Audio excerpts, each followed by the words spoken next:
I am Jasmine Bennett, 32 years old, and I thought I had seen the worst of humanity while hunting cybercriminals in the favelas of Brazil. I was wrong. The true darkness was waiting for me in the suburbs of Atlanta inside the home I grew up in. I flew back to surprise my mother holding a silk scarf she had always wanted. Instead, I found a digital lock on her front door and strangers drinking champagne in her living room. But the real horror wasn't the party. It was the video I found later.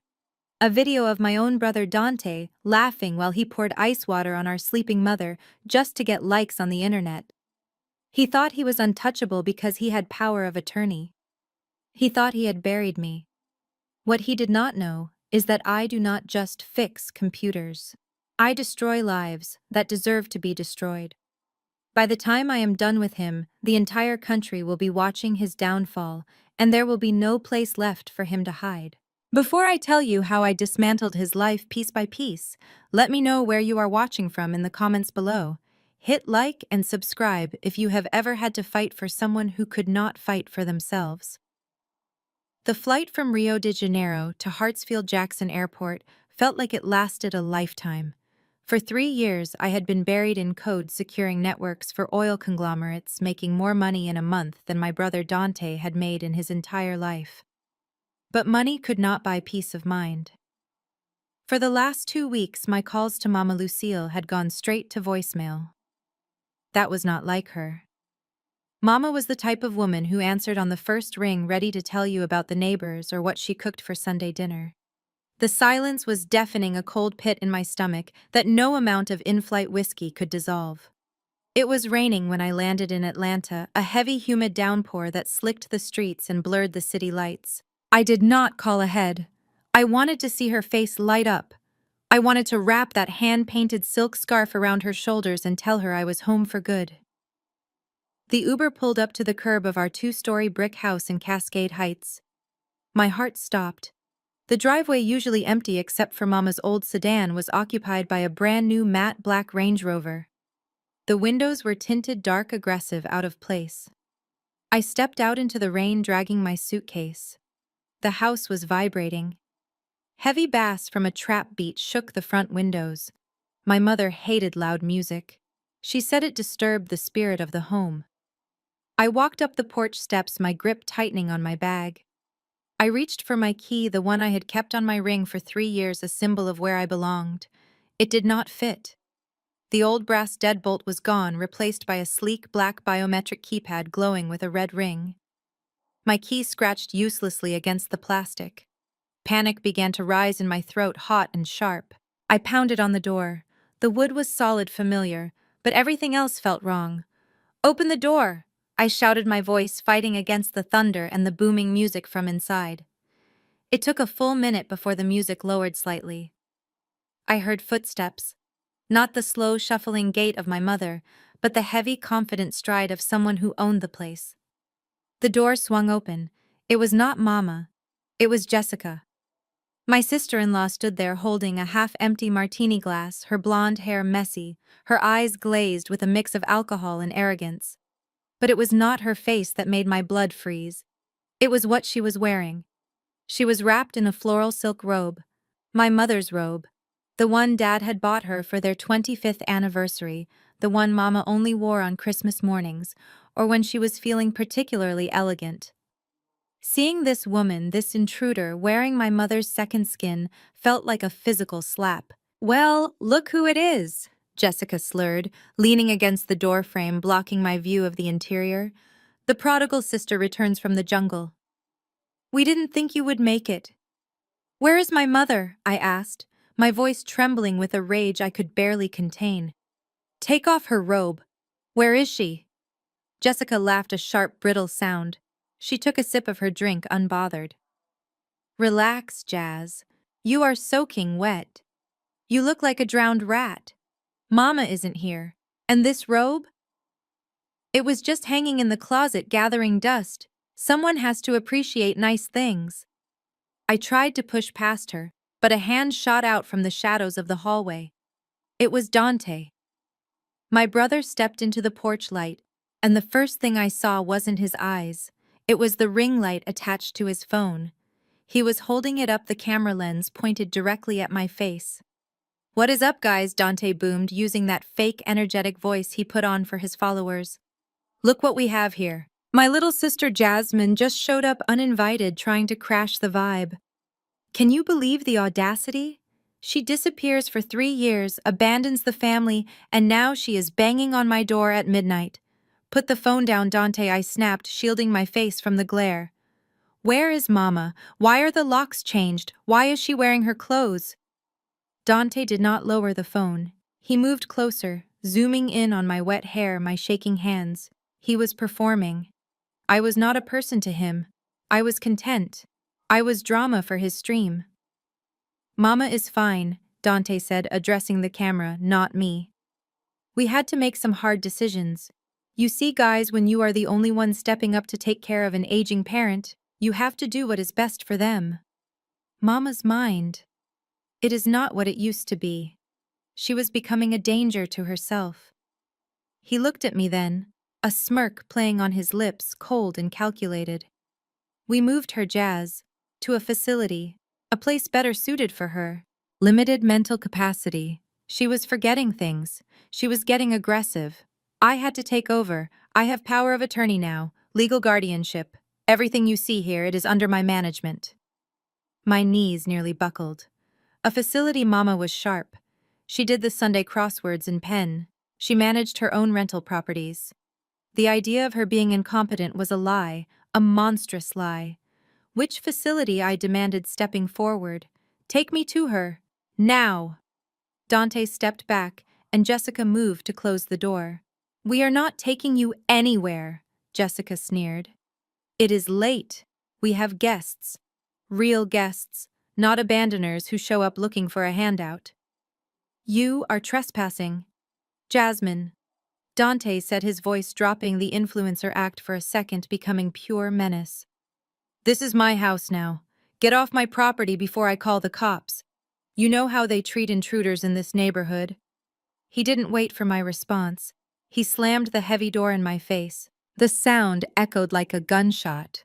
I heard the mechanical whir of the deadbolt sliding into place, locking me out.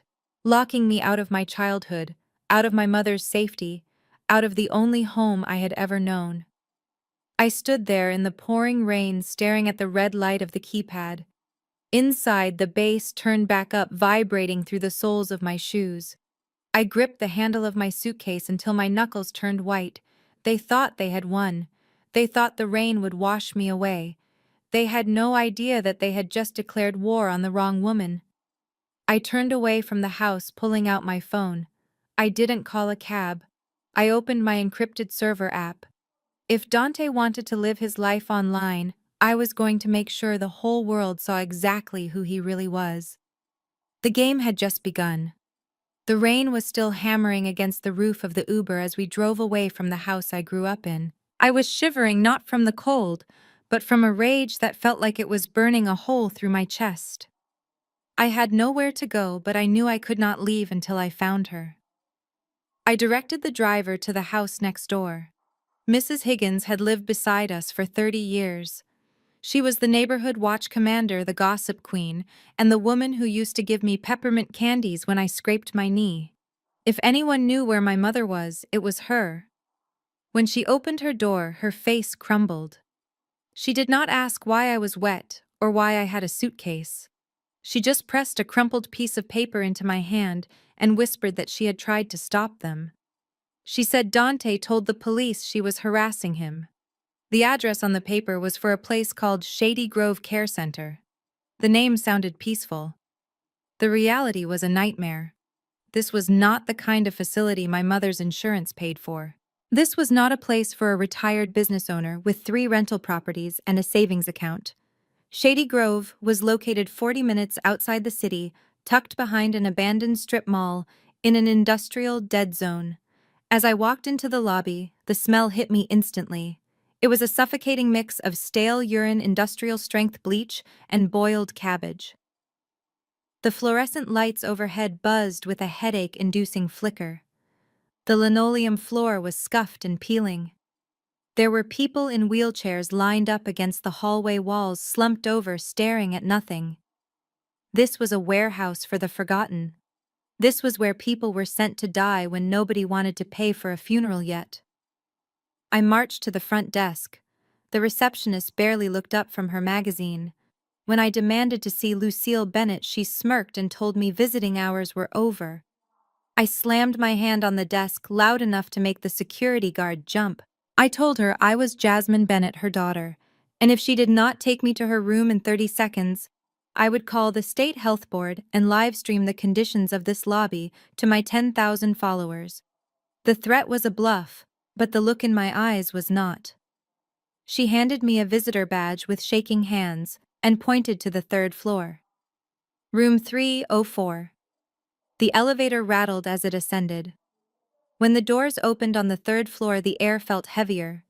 This was the intensive care wing, though calling it that was an insult to hospitals everywhere. I counted the numbers: 300, 301, 302.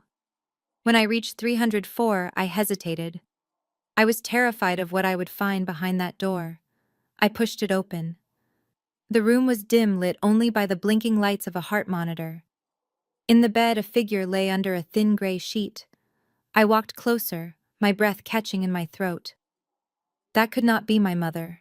The woman in the bed was a skeleton. Her cheekbones protruded sharply against skin that looked like parchment paper.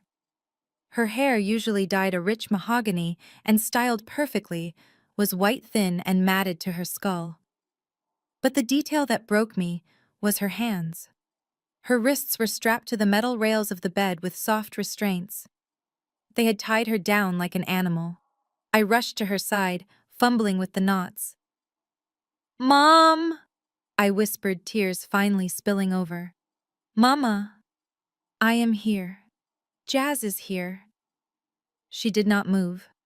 Her eyes were closed, sunken deep into their sockets. A nurse hurried into the room looking alarmed. She was young, her eyes tired. She told me I could not touch the restraints. I spun around ready to scream, but the look on her face stopped me. She looked afraid.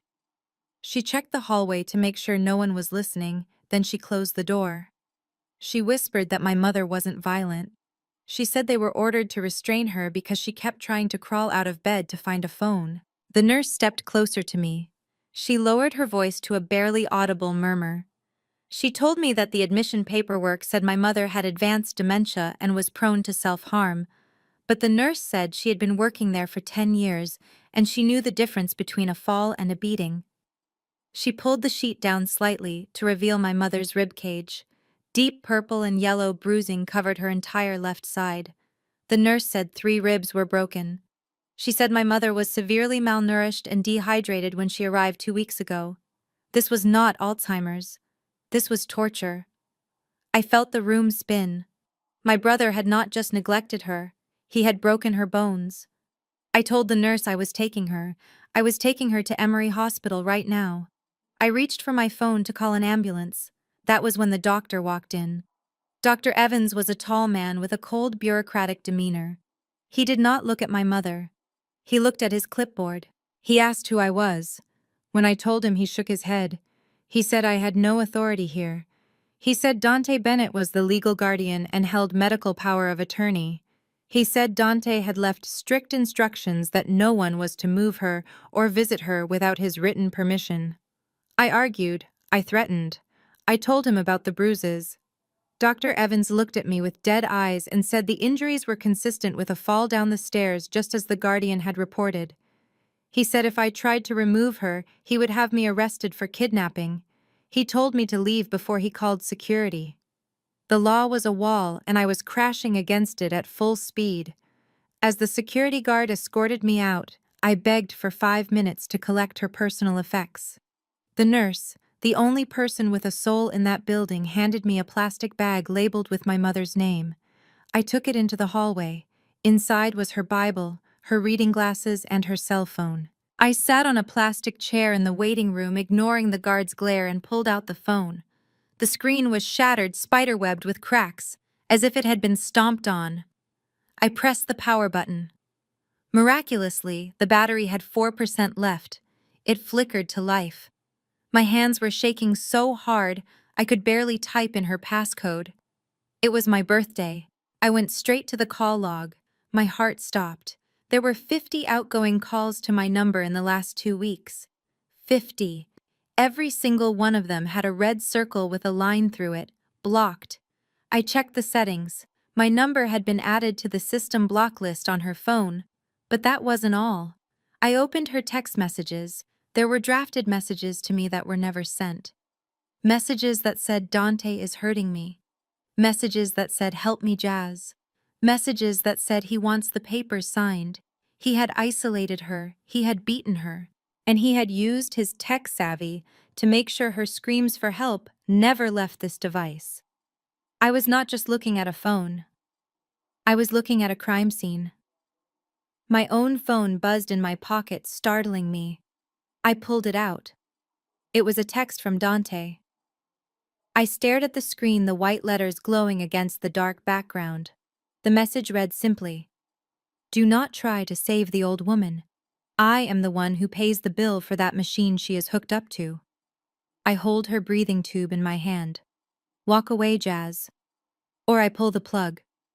I looked up at the ceiling, blinking back the tears. The sadness evaporated. In its place was a cold, hard resolve. He thought he was holding all the cards. He thought threatening her life would make me run back to Brazil. He was wrong. He had just given me the motivation I needed to burn his entire world to the ground. I stood up, put my mother's broken phone in my pocket, and walked out of the nursing home. I was not going to the police. The police had failed. The police? I was going back to my hotel to open my laptop. If Dante wanted to play games with technology, he was about to learn why I was the highest-paid cybersecurity consultant in South America. I was going to turn his own digital footprint into a noose. I drove straight to the 4th precinct with the desperation of a woman who still believed that the truth mattered. My hands were gripping the steering wheel so tightly that my knuckles turned white. I had photos of my mother's bruises on my phone. I had the testimony of the nurse who was too afraid to speak on the record, but had whispered the truth to me. I had the call logs showing isolation. In my mind, this was an open and shut case of elder abuse. I marched into the station and demanded to speak to a detective. I told them everything. I told them about the financial exploitation, the physical signs of torture, the sudden change in locks. The officer at the desk looked tired, but the photos of my mother's battered ribcage got his attention. 2 patrol cars followed me back to the house in Cascade Heights. I felt a surge of grim satisfaction. Dante thought he was untouchable, but nobody is above the law. When we pulled into the driveway, the house was silent. The matte black Range Rover was parked perfectly. The loud trap music was gone. The front porch light was on, casting a warm, inviting glow. It looked like a normal family home. When the officers knocked, Dante opened the door immediately. He was not wearing the gold chains or the expensive streetwear from earlier. He was wearing a beige polo shirt and reading glasses. He looked like a concerned, responsible son. He looked at the police with wide, innocent eyes and invited them in before they could even ask. I tried to push past the officers, shouting that he was a liar, but Officer Miller held me back. Dante led us into the living room. It was spotless. The empty champagne bottles were gone. The smell of weed had been replaced by the scent of fresh coffee.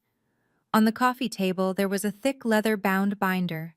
Dante did not wait for the police to accuse him. He took control of the narrative instantly. Officers. I assume my sister has told you some wild stories, Dante said, his voice calm and steady. She just arrived from Brazil a few hours ago. She has not seen our mother in 3 years. She does not understand the reality of the situation. He opened the binder. It was filled with medical records, pages and pages of them. He slid a document across the table to Officer Miller. This is a signed statement from Dr. Evans, the head of geriatric care at Shady Grove. As you can see, my mother was diagnosed with aggressive, violent dementia 6 months ago. The bruising my sister is screaming about. It happened last week when Mom tried to throw herself down the stairs because she hallucinated that the house was on fire. I caught her, but she struggled. That is how she got hurt. I saved her life, and this is the thanks I get. I felt the blood drain from my face. That was a lie.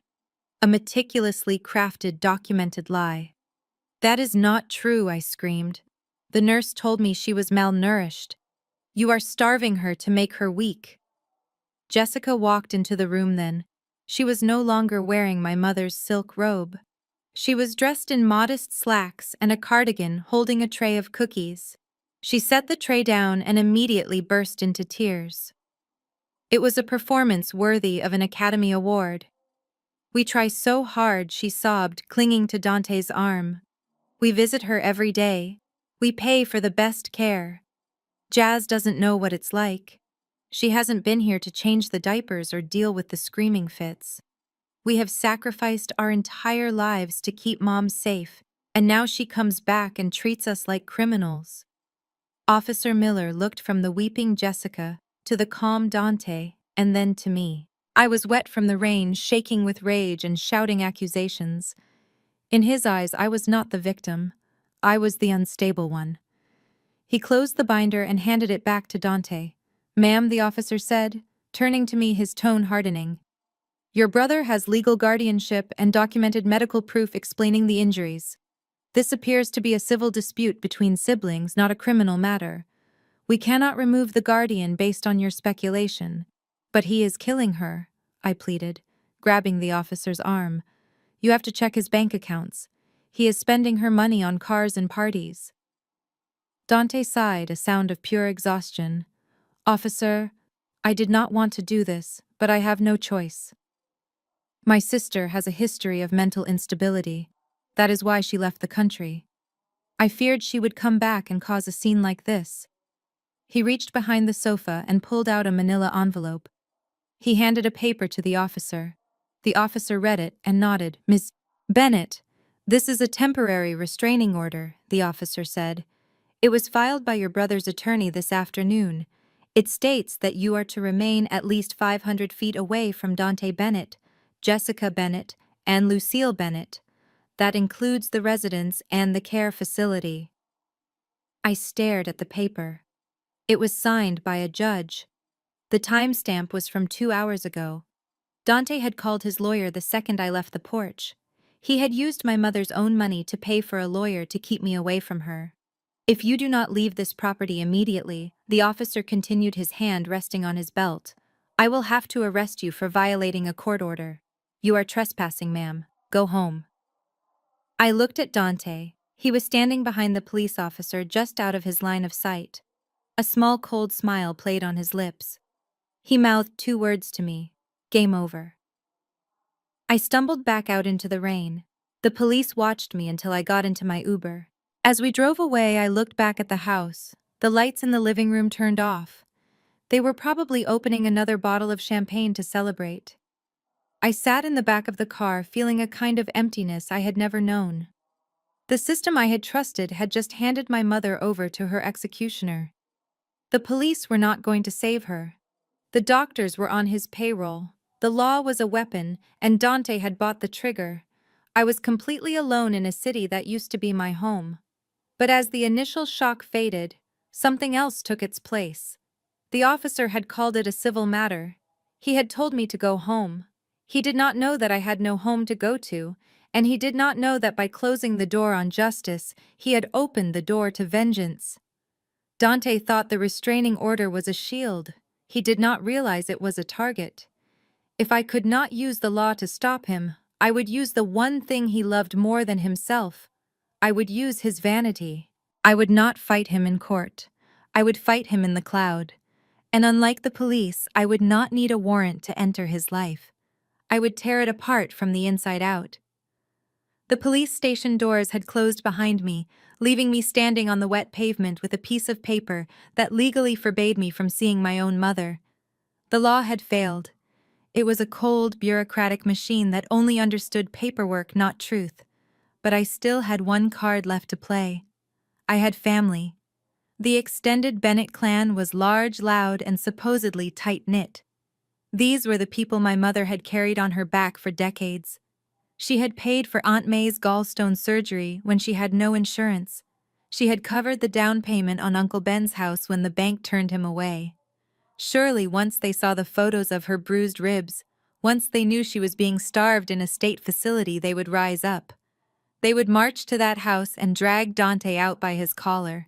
I got into my car and drove toward Aunt May's house in Stone Mountain, clinging to the naive hope that blood was thicker than money.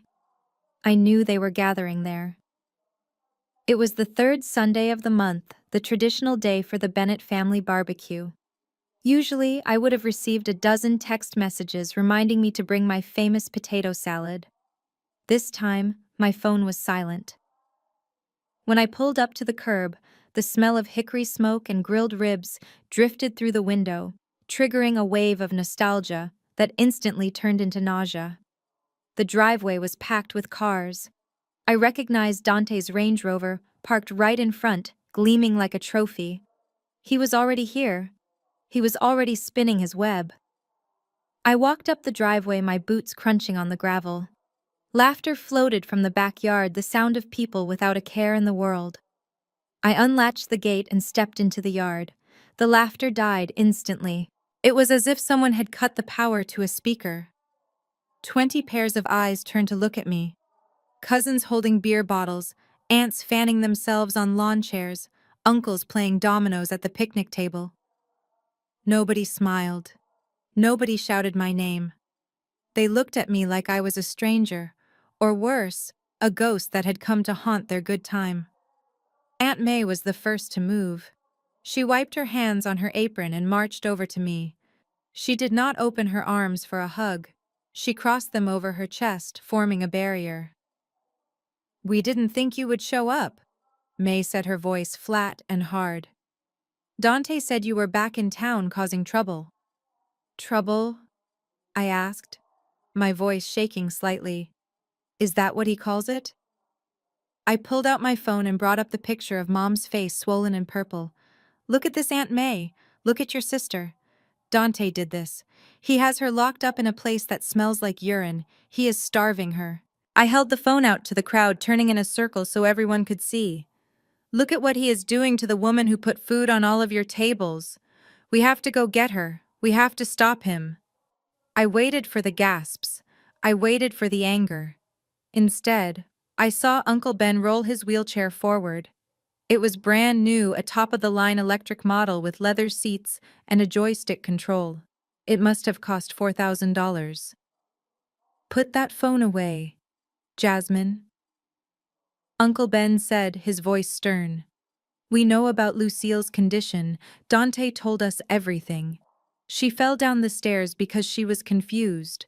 Dante is the only one strong enough to handle her episodes. He is lying." I screamed, frustration boiling over. "He is drugging her."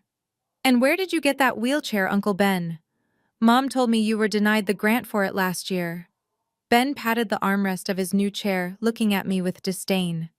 "Dante bought it for me. He said it was what Lucille would have wanted. He is a good boy. He steps up. Unlike some people who run off to foreign countries and forget where they came from." The realization hit me like a physical blow. I looked around the yard. Cousin Kiki was wearing a new designer bag. Aunt May had a new patio set. The upgrades were everywhere. Dante hadn't just stolen my mother's money to buy cars for himself. He had distributed the loot. He had bought their silence with gifts, using my mother's life savings to purchase the title of the favorite son. "You are all being paid off," I said, my voice dropping to a whisper that cut through the silence. "That is not Dante's money. That is Mom's retirement. That is the money she saved from 40 years of scrubbing stains out of other people's clothes. He is stealing her future to buy you toys, and you are letting him kill her for it." Aunt May stepped closer, getting right in my face. Her eyes were cold, devoid of the warmth I remembered from my childhood. "You listen to me, little girl," May hissed. "You have been gone for 3 years. You were sipping cocktails on a beach in Brazil, while Dante was here driving Lucille to her appointments, cooking her meals, and managing her properties. He is tired. He deserves to be compensated for his time. If he wants to help family with the extra money, that is his business." "He is not helping family," I countered, tears stinging my eyes. He is buying accomplices. When the money runs out, do you think he will still come around? He will throw you all away just like he threw Mom away. Dante stepped out from the back door of the house then. He was holding a beer, looking relaxed and untouchable. He didn't even have to speak. He just looked at Aunt May, then looked at the gate. "I think you should leave," Jasmine May said, turning her back on me. "You are upsetting the family. This is a private gathering. If you don't go, Ben will call the sheriff.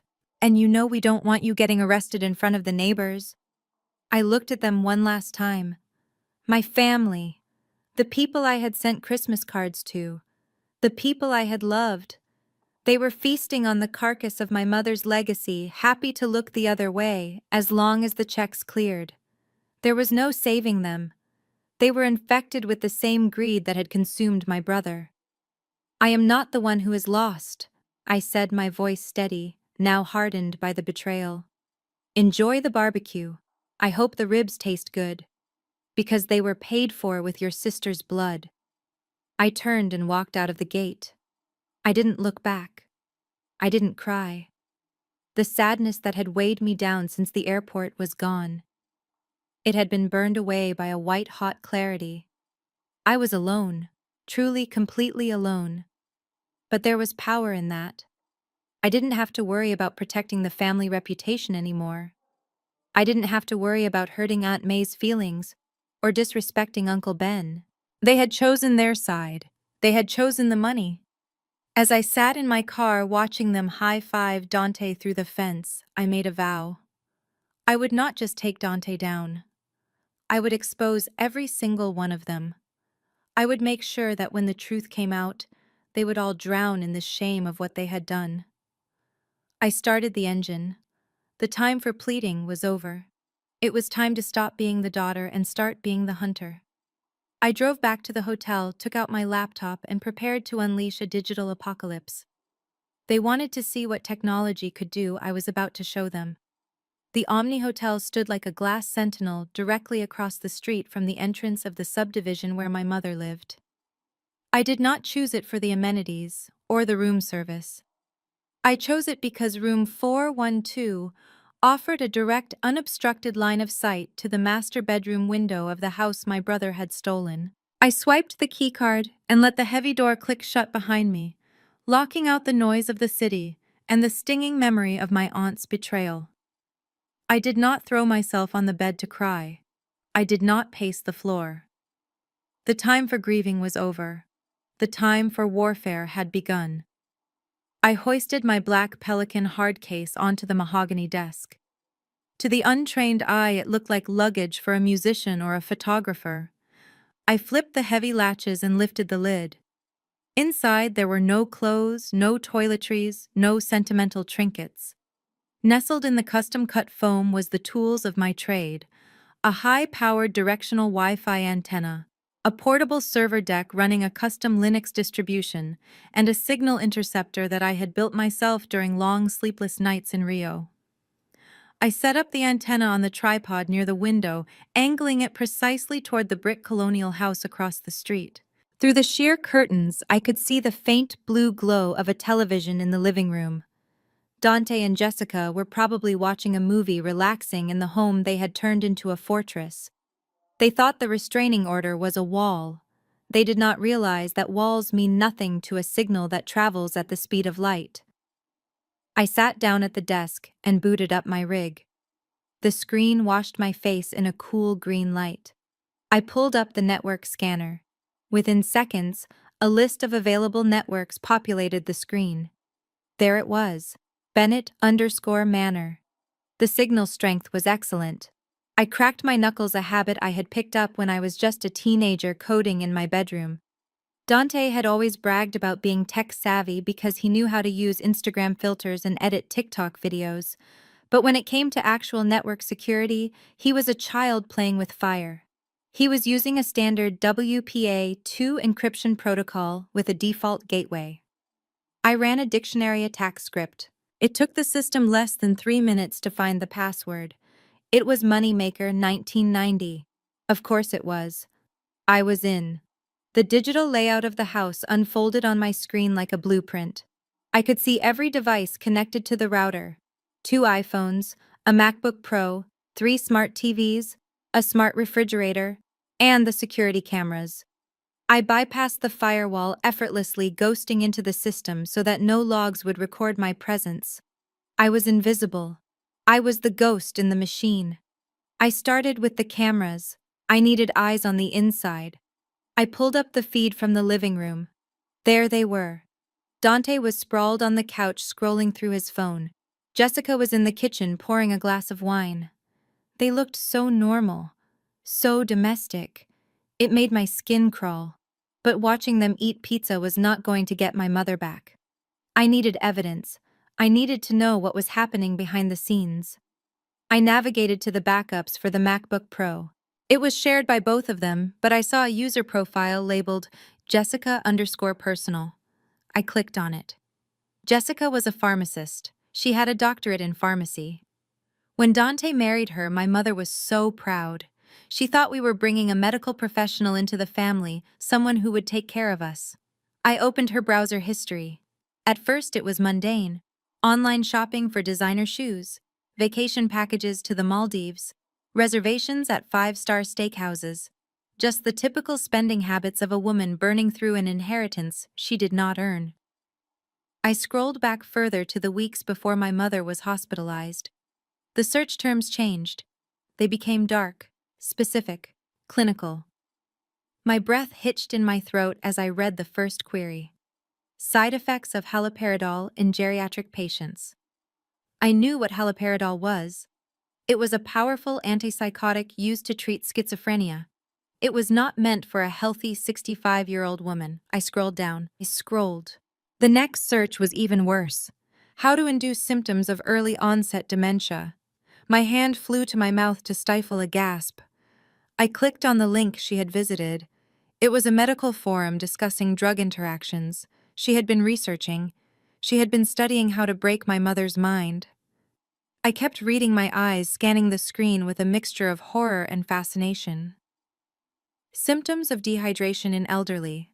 How to hide bruises from social workers. Interaction between sedatives and insulin in non-diabetics. I froze. Insulin. My mother was not diabetic. I clicked on the last search term. Lethal dose of insulin that leaves the system quickly. The room seemed to tilt. I grabbed the edge of the desk to steady myself. This was not negligence. This was not just a greedy son wanting control of the finances. This was attempted murder. Jessica had used her medical knowledge to systematically poison my mother. The confusion, the falls, the slurred speech that Dante claimed was dementia. It was all manufactured. They had drugged her to make her pliable, to make her sign the power of attorney, and when she fought back, they increased the dose until she broke. I looked up from the screen, staring through the window at the house. It no longer looked like a home. It looked like a crime scene. Jessica was not just a complicit wife. She was the architect of my mother's destruction. She was in that kitchen right now, drinking wine, knowing that she had almost killed a woman who had welcomed her with open arms. A cold, hard resolve settled over me, heavier and more permanent than the grief. I took a screenshot of the browser history. Then I downloaded her entire cloud backup, every text message, every email, every photo. I had come here thinking I was fighting a legal battle. I thought I was fighting for assets and guardianship. I was wrong. I was fighting for my mother's life against 2 sociopaths who were actively trying to end it. I leaned back in the chair, the hum of the cooling fans the only sound in the room. I was not going to call the police. Not yet. The police had already proven they could be fooled by a white coat and a fake medical file. If I went to them now with screenshots, Dante's lawyer would claim I hacked them, that I fabricated the evidence. It would be inadmissible. No. I needed something undeniable. I needed a confession. Or better yet, I needed to catch them in the act. I looked at the file directory on Dante's phone. There was a folder hidden deep in the system partition, encrypted with a secondary password. It was labeled Project_Legacy. My fingers hovered over the keyboard. If Jessica's history was the smoking gun, whatever was in Dante's folder was the bullet. I started the decryption algorithm. It would take a few hours. I stood up and walked to the window, pressing my hand against the cool glass. Across the street, the lights in the living room went out. They were going to sleep. They probably slept soundly, thinking they had won, thinking the annoying sister had been scared off by a piece of paper from a judge. "Sleep well, Dante," I whispered to the darkness. "Because when I am done with you, you will never sleep peacefully again." I turned back to the glowing screens. The hunt was on, and I had just found the scent of blood. The decryption software on my laptop screen finally flashed green. Access granted. The words pulsed with a toxic neon glow against the darkness of my hotel room. My heart hammered against my ribs, a frantic rhythm of dread and anticipation. I had spent the last 2 hours cracking the secondary encryption on Dante's hidden partition. He had named the folder simply Secret Project. It sounded innocent, like a business plan or a surprise anniversary gift for Jessica. But my gut told me I was about to open a door into hell. I hovered the cursor over the folder icon. My hand trembled. I took a deep breath, steeling myself against whatever I was about to see, and clicked. The folder opened to reveal hundreds of video files organized by date. But it was not just a random collection. It was a production archive. There were subfolders labeled Pranks, Reactions, and VIP Requests. My stomach tightened. I opened a text file labeled Revenue. It was a spreadsheet. I scanned the columns: dates, usernames, dollar amounts. The totals at the bottom of the monthly columns were staggering: $5,000, $8,000. My brother was not just living off my mother's savings, he was generating income. But from what? I clicked on the most recent video file in the VIP requests folder. The media player opened. The footage was shaky at first, shot from a first-person perspective, likely from a phone held in Dante's hand. The setting was my mother's bedroom.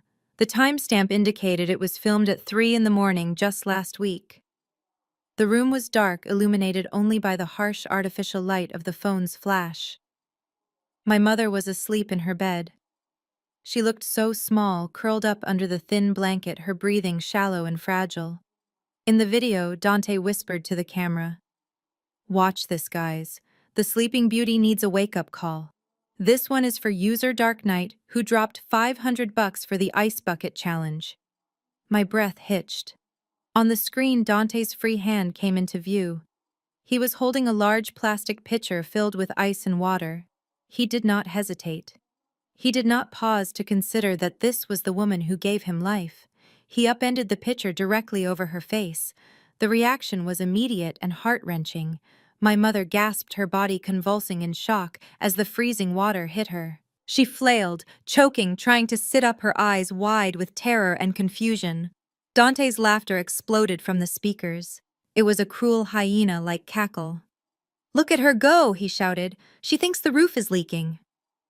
On the screen, notifications popped up over the video feed, emojis of laughing faces, comments rolling in. "Do it again. She looks like a wet rat." And then a donation alert chimed. $500 added to wallet. Dante was not just torturing her, he was live streaming it to a private group of sick voyeurs who paid to watch an elderly woman suffer. I forced myself to keep watching, even though every instinct in my body screamed to look away. I needed to know the extent of the depravity. I clicked on another video. This one was filmed in the kitchen. The camera was steady this time, set up on a tripod. Jessica was in the frame. She was holding a can of dog food. The wet, meaty sound of the can opening made my skin crawl. Jessica dumped the contents into a ceramic bowl. She turned to the camera and winked. Then she turned to my mother, who was sitting at the kitchen table looking dazed and vacant. "Mama," Jessica said, her voice dripping with fake sweetness. "Dinner is ready. I made your favorite stew." She placed the bowl of dog food in front of my mother. My mother looked at it, then looked up at Jessica with clouded eyes. "I am not hungry," she whispered, her voice trembling. "Eat it!" Jessica snapped, her face twisting into a mask of cruelty. "You are confused, Lucille. This is expensive beef stew. Do not be ungrateful. The doctor said you need protein. Eat it, or you go to your room without anything. My mother, broken and drugged, picked up the spoon. She took a bite. She gagged. Jessica burst out laughing, clapping her hands. "Oh my God, she is actually eating it!" Jessica shrieked. "You guys owe me big for this one." A graphic overlay on the video lit up. Platinum member donated $1,000. I could not watch anymore. I slammed the laptop lid shut, but the image of my mother eating dog food was burned into my retinas. A wave of nausea rolled over me, violent and uncontrollable. I scrambled off the chair and ran to the bathroom. I barely made it to the toilet before I emptied my stomach. Acid burned my throat. I gagged and retched until there was nothing left my body, trying to physically purge the evil I had just witnessed. I collapsed on the cold tile floor, gasping for air. Tears streamed down my face, hot and blinding. I had been in Brazil securing networks for oil companies, drinking caipirinhas on the weekends while my mother was living in a house of horrors. I had let this happen. The guilt was a physical weight crushing my chest. I screamed. It was a raw, primal sound that tore from the bottom of my lungs. I scrambled to my feet and punched the bathroom wall. I punched it again, and again. The pain in my hand was sharp and grounding. I wanted to break my knuckles. I wanted to feel something other than this suffocating shame. Blood smeared on the white paint, bright red against the sterile surface. I stood there for a long time, staring at my bloody hand, my chest heaving. The physical pain brought me back to reality. It sharpened my focus. Crying would not save her. Guilt would not save her. Only action would save her. I walked back into the main room. I went to the mini bar and grabbed a bottle of water. I washed the blood off my hand and wrapped it in a towel. Then I sat back down at the desk. I opened the laptop. I was done feeling sad. I was done feeling helpless. The emotions calcified into something cold and hard like a diamond. I looked at the folder again. This was not just evidence of abuse. This was evidence of a criminal enterprise. Wire fraud, illegal distribution of obscene material, tax evasion. But prison was too good for them. If I went to the police now, they would be arrested, yes. They would go to trial in a year. They might get out on bail. They might plead insanity. And the world would never truly know what they did. They would just be another news headline. No, I did not want them in a cell. Not yet. I wanted them to feel what my mother felt. I wanted them to feel the ice water of public humiliation. I wanted them to be fed the dog food of total social isolation. I wanted to strip them of every ounce of dignity, every friend, every dollar, every shred of their reputation. I inserted a high-capacity external hard drive into the USB port. I selected the entire secret project folder. I hit copy. The progress bar appeared. Estimated time remaining 15 minutes. I watched the blue bar inch forward, mesmerized. Every megabyte was a nail in their coffin. Dante wanted to be an influencer. He wanted to be famous. He wanted the world to watch him. I leaned back in the chair, a dark, humorless smile touching my lips. Be careful what you wish for, brother. I was going to give him the biggest audience of his life. I was going to turn his launch party into a public execution. And when the world saw these videos, there would be no lawyer, no judge, and no amount of money that could save him. He was already dead. He just did not know it yet.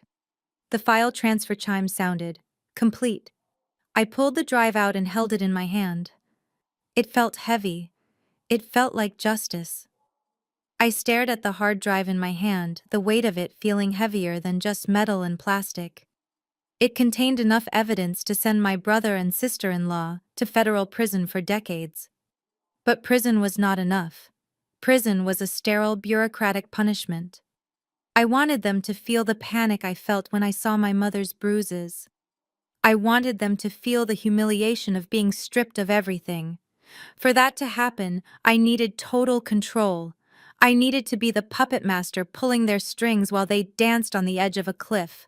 To do that, I had to do the one thing that went against every fiber of my being. I had to lose. I picked up my phone and dialed Dante's number. My hand was steady, but I forced my voice to tremble. I forced tears into my eyes until my throat felt tight and constricted. When he answered, I let out a shaky, broken breath. Dante, I whispered, sounding defeated, please don't hang up. What do you want? Jazz Dante snapped. His voice was arrogant, the voice of a man who thought he had already won. The restraining order is clear. You call me again and you are going to jail. I know, I sobbed, letting the desperation bleed into the phone. I know, Dante. You won. Okay. You won. I can't do this anymore. I saw the medical reports. Maybe I was wrong. I am just tired. I am out of money. The lawyers won't take my calls. I just want to go back to Brazil. There was a pause on the other end. I could practically hear his ego inflating. He put me on speakerphone. I heard Jessica's shrill voice in the background. Finally coming to your senses, are we? Jessica sneered. We told you that you were crazy. I swallowed my rage, tasting bile. I just want this to be over, I said, making my voice sound small. I booked a flight for tomorrow morning. I will be out of your lives forever. But I need one favor. Just one. Dante scoffed. You are in no position to ask for favors. It is about Dad's watch, I said, the gold Rolex he left in the safe. I know Mom gave it to you, but it is the only thing I have left of him. I want to buy it from you. Silence. Then I heard the greed seep into his tone. Buy it. With what money? You just said you were broke. I have a stash, I lied smoothly. Cash. From a contract I finished in Rio, $50,000. I brought it with me to pay for Mom's care, but since you are the guardian, I will give it all to you. Just for the watch. $50,000. I knew that number would short-circuit their brains. They were cash poor, spending money as fast as they stole it.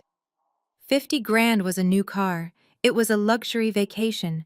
It was irresistible. Meet me at the Starbucks on Abernathy in 30 minutes, Dante said. Come alone. And bring the cash. If you try anything funny, I call the cops. I hung up and wiped the fake tears from my face. I went to the hotel safe and pulled out the envelope of cash I always traveled with for emergencies. It wasn't 50,000, but the stack looked thick enough to fool them for the 5 minutes I needed. I checked my pocket for the micro SD card. It was loaded with a payload specifically designed for Dante's phone model. I grabbed my keys. It was showtime. The Starbucks was crowded, the air thick with the smell of roasted beans and the hum of conversation. Dante and Jessica were sitting in a corner booth looking like royalty holding court. Dante was wearing sunglasses indoors. Jessica was scrolling through her phone looking bored. When they saw me, they didn't smile. They just stared, assessing me like I was a bug they had already crushed. I walked over, keeping my shoulders slumped, my eyes downcast. I sat across from them, clutching my bag to my chest. Do you have it? Dante asked, not bothering with a greeting. I nodded nervously. Do you have the watch? He reached into his pocket and pulled out our father's watch. He slid it across the table, his hand hovering over it protectively. Show me the money first. I opened my bag just enough for them to see the thick stacks of $100 bills. Their eyes widened. The hostility in their faces was replaced instantly by a hungry, feral gleam. Jessica actually licked her lips. Fine, Dante said, snatching the envelope from my hand before I could even fully take it out. He began counting it right there on the table, his fingers moving frantically. I watched him, my heart pounding. This was the moment. I needed a distraction. I needed his phone. Dante, I said softly. While you count, can I delete my number from your phone? I don't want you to have it anymore. I don't want any connection. I just want to disappear. He laughed, a cruel barking sound. He didn't even look up from the money. He tossed his phone onto the table like it was a piece of trash. Knock yourself out. Just don't touch anything else or I will break your fingers. I picked up the phone. My hands were shaking, but not from fear. From adrenaline. I unlocked it. The passcode was still 123456. He was so predictable. I pretended to fumble with the contacts list, but my thumb was moving with lightning speed. I inserted the micro SD card into the slot on the side of his phone case. It was sleek and visible. The upload began instantly. My custom malware Ghost Rat bypassed his security protocols in seconds. It wasn't just deleting a number. It was granting me root access, admin privileges. I would be able to control his camera, his microphone, his screen, and his social media accounts remotely. I would see everything he saw. I would hear every word he said. I was putting a digital leash around his neck, and he was too busy counting my money to notice. Done, I whispered, pulling the card out and palming it. I deleted it. Dante finished counting the first stack. He looked satisfied. He didn't even realize the envelope was mostly filler paper in the middle. He was too arrogant to check thoroughly. He shoved the money into his jacket pocket and grabbed the phone from my hand. Good riddance, he said, standing up. Don't miss your flight, Jazz. If I see you in Atlanta again, the deal is off and I am calling the sheriff. Jessica stood up too, smoothing her skirt. She looked at me with a smirk that was pure venom. Goodbye, sweetie. Don't worry about Mom. We will spend this money on something she would really enjoy, like a spa weekend for us. They walked out of the coffee shop laughing high on their victory. They thought they had just scammed their stupid sister out of 50 grand. They thought they had bullied me into submission. I sat there for a moment watching them get into the Range Rover. I took a sip of my black coffee. It was bitter, but it tasted like victory. I pulled out my own phone. A new icon had appeared on my dashboard. Target acquired, Dante _ iPhone _ 15, status online. I tapped the icon. The audio feed from his car filled my earpiece. Can you believe she actually fell for it? Dante was saying, his voice crystal clear. What a loser. We are going to be rich, baby. I watched their car pull out of the parking lot and merge into traffic. They were driving away with $50,000 of fake money and a digital bomb in their pocket. You are not rich, Dante, I whispered to the empty chair across from me. You are owned. I stood up and walked out of the Starbucks. The sun was shining. The air felt lighter. I checked the time. The launch party for his energy drink was in 48 hours. That was plenty of time to prepare. I had the evidence. I had the access. And now, I had the element of surprise. Dante had called me a fool. He had called me weak. But as I walked down the street, a genuine smile spread across my face for the first time in days. He was right about one thing. I was leaving the old Jazz behind. The sister who wanted to keep the peace was gone. The woman who was walking toward the hotel was the executioner. Welcome to hell, brother, I said softly. I hope you enjoy the heat. The $50,000 I had handed over in the coffee shop burned a hole in my brother's pocket, faster than a match striking paper. He did not use it to pay off the mounting debts he had accumulated, or to improve the substandard care our mother was receiving. Instead, he used it to fuel his delusion. Within 24 hours, Dante had booked the Grand Starlight Ballroom, the most ostentatious venue in downtown Atlanta. He was throwing a launch party for his new venture, a caffeine-loaded poison he called Beast Mode Energy. He had plastered his face on billboards, sent VIP invites to every influencer in the city, and hired a PR firm to spin his narrative. The story he was selling was disgusting in its irony. He was branding himself as the devoted son who sacrificed his dreams to care for his sick mother, and this energy drink was the symbol of his resilience. He was building an empire on a foundation of lies funded by the sister he thought he had scammed. From my command center in room 412, I watched the preparations unfold through the digital window of his phone. I saw the text messages confirming the catering, the lighting rig, and the arrival of the local news crews. He wanted a spectacle. He wanted the world to look at him. I sat in the darkened hotel room, the glow of the monitors reflecting in my eyes, and whispered to the screen that he would get exactly what he wanted. But while Dante was busy playing the role of the mogul, my attention shifted to the other monitor, the live feed from the Shady Grove Care Center. It was 7 in the evening. The party was scheduled to start at 8. But Jessica was not at the ballroom helping her husband. She was in room 304. The camera angle from the hidden lens I had installed earlier gave me a perfect view of the bed. My mother was propped up on pillows, looking more frail than I had ever seen her. Her eyes were glassy, likely from the heavy sedation Jessica kept her under. Jessica stood over her, not with a bowl of soup or a comforting hand, but with a thick stack of documents and a pen. I turned up the volume on my headset, pressing the earpiece deeper until it hurt. The audio was crisp. Jessica's voice was low and urgent, lacking the syrupy sweetness she used when Dante was filming. "Sign it, Lucille," Jessica hissed, thrusting the pen into my mother's trembling hand. "We do not have all day. Dante needs this done before the party starts." My mother mumbled something unintelligible, her hand weak and uncoordinated. The pen slipped from her fingers and fell onto the sheets. Jessica let out a frustrated growl. She grabbed my mother's hand, roughly jamming the pen back between her fingers. "Focus!" Jessica snapped. "It is just a signature. Do it, or I swear to God I will tell the nurse to skip your pain medication tonight. You know how much your ribs hurt when the medicine wears off? Do you want that?" I felt a surge of adrenaline so potent it nearly made me dizzy. I zoomed in on the document through the camera feed. The resolution was grainy, but the bold header at the top of the page was unmistakable. It was a universal life insurance policy. I scanned the text, my eyes darting frantically. The beneficiary was listed clearly as Dante Bennett. The payout amount made my blood run cold. $2 million. The pieces of their monstrous puzzle finally clicked into place. The neglect, the starvation, the isolation. It was all leading to this. They did not just want her assets. They wanted the death benefit.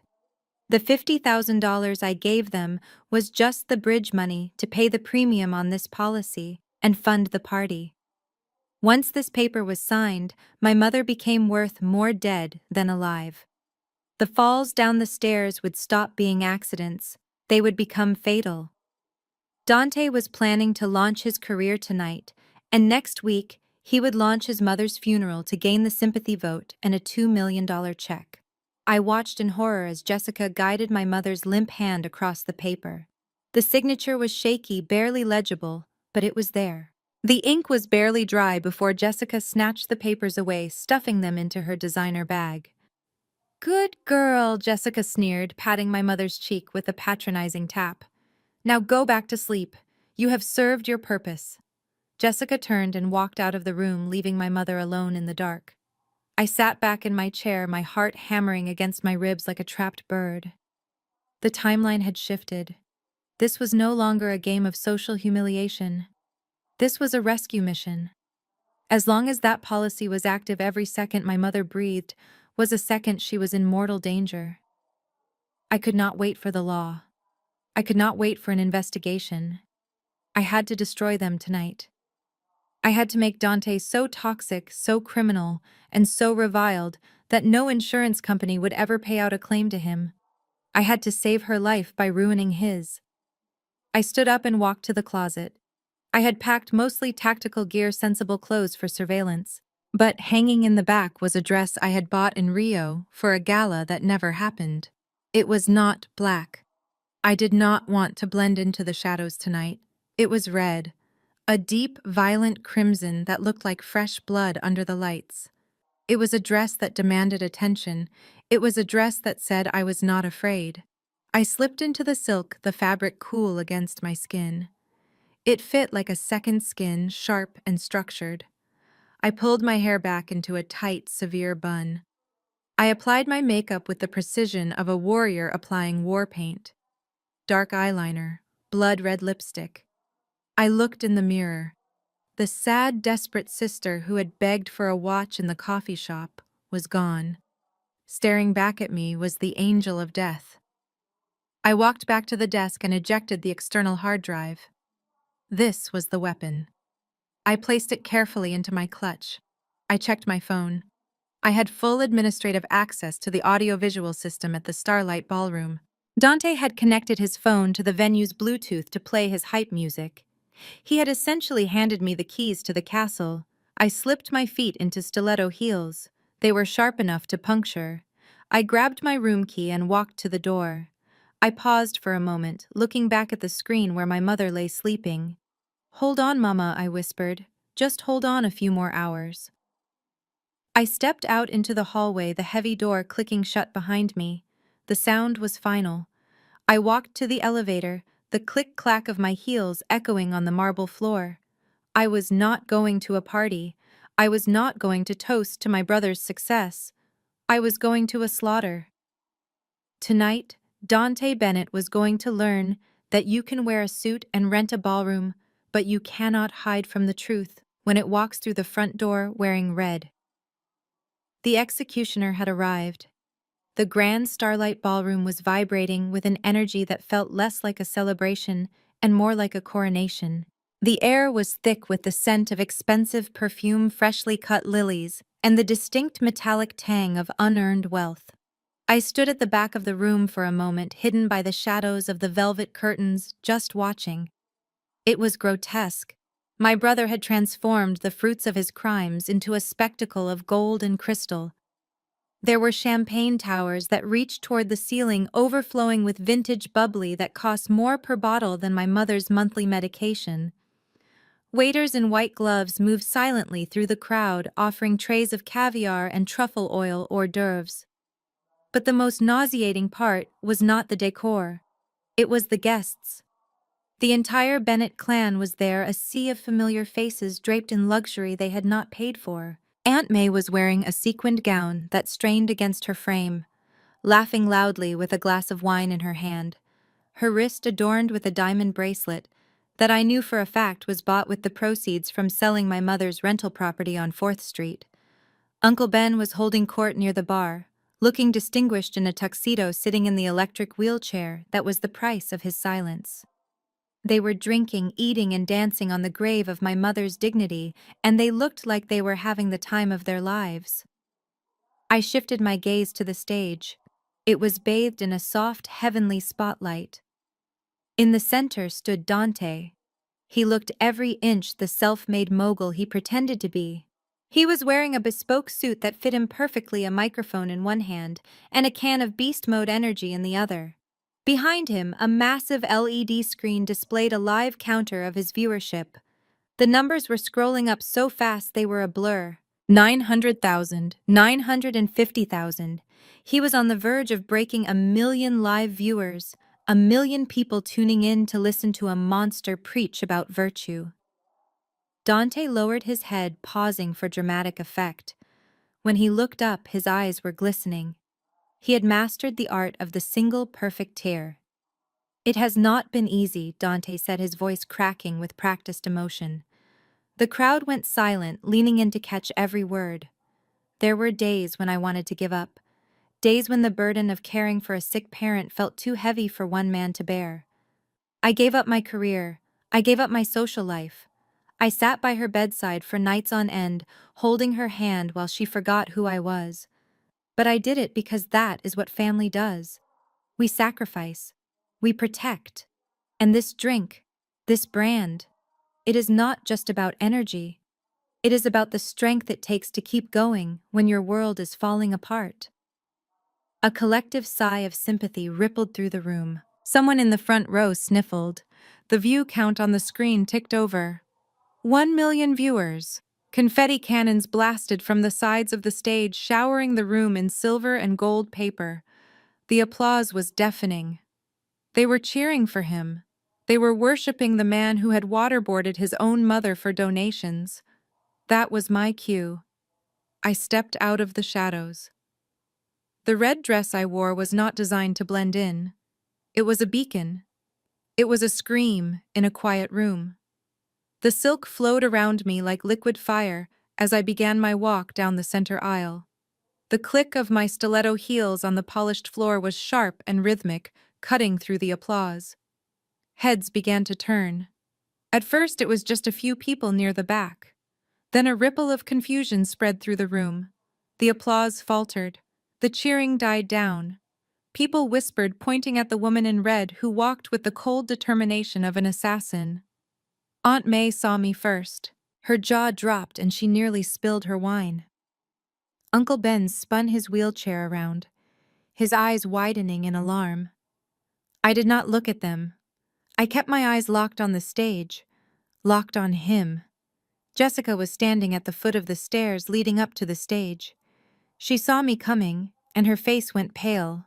She rushed forward to intercept me, her hands raised in a panic. "What are you doing here?" she hissed, her voice trembling. "You are not on the list. You have a restraining order. Get out before I call security." I stopped right in front of her. I towered over her in my heels. I leaned in close so only she could hear. "Call them," I whispered, smiling a smile that did not reach my eyes. "Call the police, Jessica. Let them come. But by the time they get here, everyone in this room and everyone watching that screen will know exactly how you paid for that dress." Jessica froze. She saw the look in my eyes. It wasn't anger. It was certainty. She stepped back, letting me pass. I reached the front row. Dante was still on stage, basking in the applause, unaware that the atmosphere in the room had shifted. He looked down and finally saw me. For a split second, his mask slipped. Genuine fear flashed across his face. He took a half step back, his grip tightening on the microphone. He looked at Jessica, who was cowering by the stairs. He looked at the security guards, who were too far away to intervene quickly. Then he looked at the screen behind him. 1 million people were watching.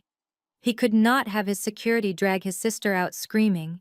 It would ruin the image of the benevolent saint he had just built. So he did the only thing a narcissist could do. He pivoted. He decided to use me. He smiled.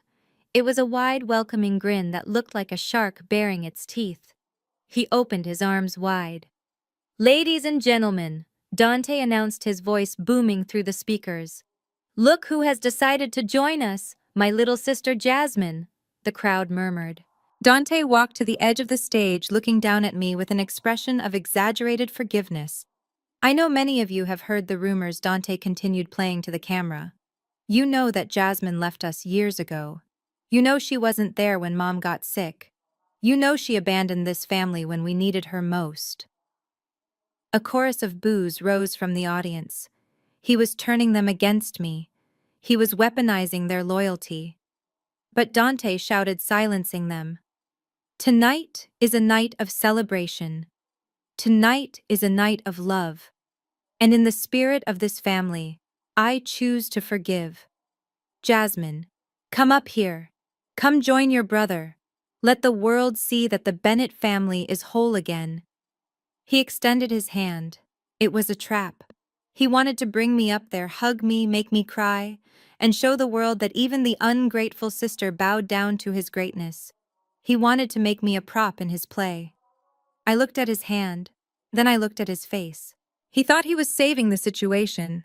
He had no idea he was inviting the executioner onto the scaffold. I walked up the stairs. The lights were blindingly bright. The heat from the stage lamps was intense. I walked across the platform, the sound of my heels amplified by the acoustics of the stage. I stopped in front of him. Dante pulled me into a hug. He squeezed me tight, too tight. "Play along or I will kill you," he whispered into my ear, his voice a low growl. "Smile for the camera, you ungrateful brat." I pulled back, keeping my expression perfectly neutral. I turned to face the audience. I turned to face the camera that was broadcasting to 1 million people. I reached out and took the microphone from Dante's hand. He let go of it reluctantly, confident that I wouldn't dare make a scene in front of his army of fans. I looked out at the sea of faces. I looked at Aunt May, who was glaring at me. I looked at Jessica, who was chewing her lip nervously. And then I looked directly into the lens of the camera. "Thank you, Dante," I said, my voice steady and clear, echoing through the massive hall. "Thank you for that warm welcome. You are right. I have been away for a long time. I missed so much. I missed seeing you take care of Mom. I missed seeing how you built this empire." Dante nodded beside me, preening. He thought I was capitulating. He thought I was apologizing. But I continued, my voice hardening just a fraction. Since I missed so much, I wanted to catch up. And since today is such a special day, I didn't want to come empty-handed. I brought a gift. Dante looked confused. A gift, he asked, leaning in. Yes, I said, turning to him with a smile that was sharp enough to cut glass. A video tribute. To show the world exactly what kind of man you really are. I think your 1 million followers deserve to see the real Dante Bennett. I reached into my clutch and pulled out the small black remote control for the venue's audio-visual system. I had synced it 10 minutes ago. Dante's eyes widened. He recognized the look on my face. It was the same look I had when we were kids, and he broke my bike and I told him I would burn his treehouse down. He lunged for the remote. No, he shouted, but he was too late. My thumb pressed the play button. The massive LED screen behind us flickered. The view count disappeared. The logo for Beast Mode Energy vanished. The room went dark for a heartbeat, and then the screen exploded with light. But it wasn't a promotional video. It was a grainy vertical video shot from a cell phone. And the first sound that filled the silent ballroom was the sound of a woman screaming in terror as ice water hit her face. I stepped back, leaving Dante alone in the center of the stage, standing in front of his own crime. The show had officially begun. I stood there on the stage, the small black remote warm in my hand. The air in the ballroom was thick with anticipation, the crowd still smiling, still clapping, expecting a heartwarming tribute to a loving son. Dante stood next to me, his chest puffed out, ready to soak in the adoration. He had no idea that the button I had just pressed was the detonator to his entire life. The massive LED screen behind us, which had been displaying the flashing, aggressive logo of Beast Mode Energy, suddenly went black. The music cut out instantly. A low, confused murmur rippled through the audience. Dante glanced back at the screen, a flicker of annoyance crossing his face. He tapped his microphone. "Technical difficulties, folks," he joked, his voice booming with forced casualness. "It seems my sister's gift is so powerful it blew a fuse." He laughed, and a few sycophants in the front row laughed with him. But the laughter died in their throats as the screen flickered back to life. It was not a polished montage of family photos set to sentimental piano music. It was a stark vertical video, shaky and raw. A loading bar spun for a second, and then the image stabilized. The quality was crystal clear. It was shot from a first-person perspective, the camera held in someone's hand. My brother's hand. The setting was unmistakable. It was the living room of our childhood home, but it looked different. The furniture was pushed against the walls. The lighting was harsh. And in the center of the frame stood my mother. She was wearing a thin, stained nightgown. She looked confused, her hands trembling as she tried to balance on her walker. "Dance, Mom!" a voice shouted from behind the camera. It was Dante's voice. Loud, cruel, impatient. My mother looked at the camera, her eyes filled with fear. "I am tired, son," she whispered, her voice barely audible over the speakers. "Please let me sit down." I said, "Dance," Dante yelled. Then came the sound that silenced the room forever. It was a sharp, sickening crack. On the big screen, a hand entered the frame and slapped my mother across the face. The force of the blow sent her stumbling backward. She cried out a small broken sound and collapsed onto the hardwood floor. The ballroom gasped. It was a collective intake of breath that sucked the oxygen out of the room. A woman in the front row covered her mouth with both hands. On the screen, the camera did not cut away. It moved closer. Dante hovered over her, zooming in on the red mark forming on her cheek. "Crying does not get likes," Dante sneered in the video. "Smile, old woman. Smile for the camera and show them how happy you are that I am taking care of you." My mother looked up, tears streaming down her face, and tried to force a smile. It was the most heartbreaking thing I had ever seen, a smile born of pure terror. I looked at the real Dante standing next to me. He was frozen. His face had gone ashen, the color draining away until he looked like a corpse. His mouth opened and closed, but no sound came out. He turned to look at the tech booth at the back of the room, frantically slashing his hand across his throat, the universal signal to cut the feed. I looked back at the booth. The technician, a young guy named Marcus, whom I had quietly emailed a secure override code 10 minutes ago, looked at Dante. He shrugged helplessly and held up his hands. The system was locked. I owned it. The video on the screen shifted. It was a montage, now a highlight reel of horror. The scene changed to the kitchen. Jessica walked into the frame. She was wearing her pharmacist's coat, looking professional and deadly. She was holding a syringe in one hand and a glass of wine in the other. My mother was sitting at the table, her head lolling forward. "She is still awake," Dante complained from behind the camera. "She is ruining the vibe. Just inject her," Jessica said, her voice echoing through the silent ballroom. "I am tired of listening to her whine. Give her the cocktail. It will knock her out for 12 hours. "Is it safe?" Dante asked, laughing. "Who cares?" Jessica replied, taking a sip of wine. "If she stops breathing, we call it a tragedy and cash the check. Just hold her arm down." The video showed Jessica plunging the needle into my mother's thin arm. My mother flinched, but she was too weak to fight. Her eyes rolled back in her head and she slumped forward onto the table. Dante zoomed in on her unconscious face. "Nighty-night, Mama," he whispered. The video ended. The screen went black for a second, then huge blood-red letters appeared, burning into the retinas of every person in the room. Dante Bennett, abuser, fraud, monster. The silence in the grand starlight ballroom was heavy, oppressive. It was the silence of 1,000 people realizing they had been applauding a devil. I stood perfectly still watching Dante. He looked like a cornered animal. He looked out at the audience, his eyes darting from face to face, looking for an ally, looking for anyone who would still believe him. But the spell was broken. The charismatic influencer was gone. All that remained was a small, scared man in a suit that suddenly looked too big for him. He turned to me. His eyes were wild. "You," he hissed, lunging toward me. "You ruined everything." But before he could reach me, a glass shattered. Then another. The crowd had woken up. A man in the second row, a major investor who had pledged $50,000 to the company just an hour ago, stood up and threw his champagne glass at the stage. It smashed at Dante's feet, shards of crystal exploding everywhere. "Liar," the man screamed. "Coward," a woman shouted from the back. The dam broke. The adoration turned to hatred in a heartbeat. People began to boo. Some were filming with their phones, live-streaming the downfall, just as Dante had live-streamed the abuse. The view count on the internet, which I could see on my phone, had not dropped. It had skyrocketed. 2 million people, 3 million.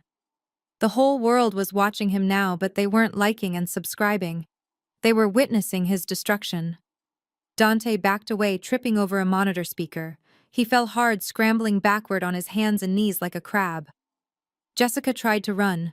She kicked off her heels and made a dash for the side exit.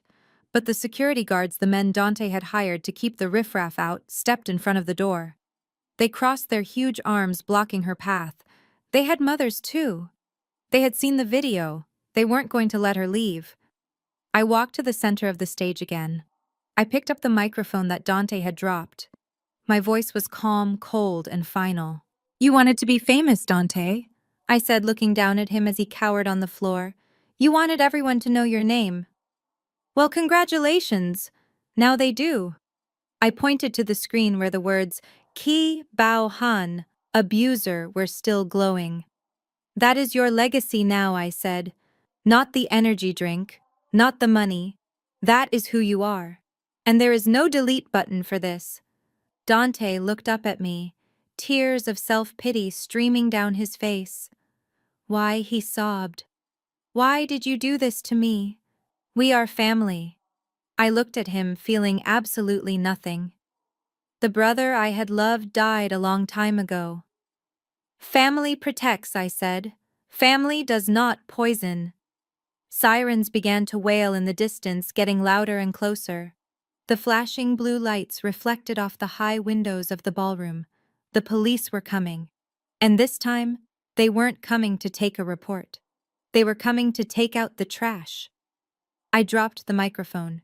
It hit the floor with a heavy thud that echoed through the room. I turned my back on him and walked toward the stairs. I did not look back. I did not need to. The sound of the crowd turning on him, the shouts of anger and the wail of the sirens were the only applause I needed. The screen of truth had done its work. The nightmare was over. Justice had arrived. The massive LED screen behind me was still burning with the red letters of my brother's destruction, but the real fire was spreading online. I glanced at the monitor on the edge of the stage. The view count was not stopping. It had surged past 2 million and was climbing toward 3. The chat room, which had been filled with heart emojis and praise just 10 minutes ago, was now a blur of rage. It was scrolling so fast it was almost impossible to read, but the words jumping out were visceral. Monster. Demon. Call the cops. I hope he rots. Dante thought he had built a fan base, but what he had actually built was a lynch mob, and I had just lit the torches. Dante was still on his knees staring at the screen in disbelief. He reached into his pocket, fumbling for his phone, desperate to cut the feed. He tapped the screen frantically, his sweat dripping onto the glass. But nothing happened. I saw the panic rise in his eyes as he realized the truth. The end stream button was grayed out. I had hard-coded a lock into the broadcasting software. He was trapped in a digital cage of his own making, forced to broadcast his humiliation until the battery died or the police arrived. He looked up at me, his face twisting from fear into a snarl of pure hatred. "You think this is funny?" he screamed, his voice cracking. "You think you can just ruin my life because you are jealous? Turn it off. Turn it off right now, or I swear to God I will kill you." I did not flinch. I did not step back. I simply raised the remote control again. "You want me to turn it off?" I asked, my voice amplified by the speaker's calm and deadly. "But we haven't even gotten to the best part yet. The video was just the visual. Now let's listen to the audio." I pressed the next button. The speakers, which had been silent for a moment, crackled to life. It was a recording I had pulled from Jessica's cloud backup, a voice memo she had sent to Dante just 3 days ago. Her voice filled the ballroom, clear, sharp, and undeniable. The recording began. "Babe, did you talk to the insurance agent yet?" I looked at the policy again. "If the old hag dies before the 1st of the month, the payout is double because of the accidental death clause. We need to speed this up. I increased her heart medication dose this morning. It should cause an arrhythmia within 48 hours. Just make sure you are not in the room when she codes. We need to look surprised." The gasp from the audience was different this time. It wasn't shock. It was horror. Pure, unadulterated horror. They weren't just listening to a greedy couple. They were listening to a conspiracy to commit murder. Dante let out a roar. It was a primal, animalistic sound. He scrambled to his feet, his eyes bloodshot veins bulging in his neck. He forgot about the cameras. He forgot about the audience. All he saw was me, the sister who had just exposed his soul to the world. He charged. He moved fast, fueled by adrenaline and rage. He lowered his shoulder, aiming to tackle me, to knock the microphone from my hand, to silence the truth physically, since he couldn't do it digitally. But he had forgotten who I was. He remembered the little sister who used to cry when he hid her dolls. He did not know the woman who had spent the last 3 years living in Rio de Janeiro, training in Muay Thai 3 nights a week to blow off steam after hunting cyber criminals. I waited until he was 2 feet away. I didn't retreat. I pivoted. I shifted my weight to my left leg and unleashed a roundhouse kick that carried all the anger of the last 2 weeks. My heel connected squarely with his chest. The impact sounded like a gunshot. Dante flew backward.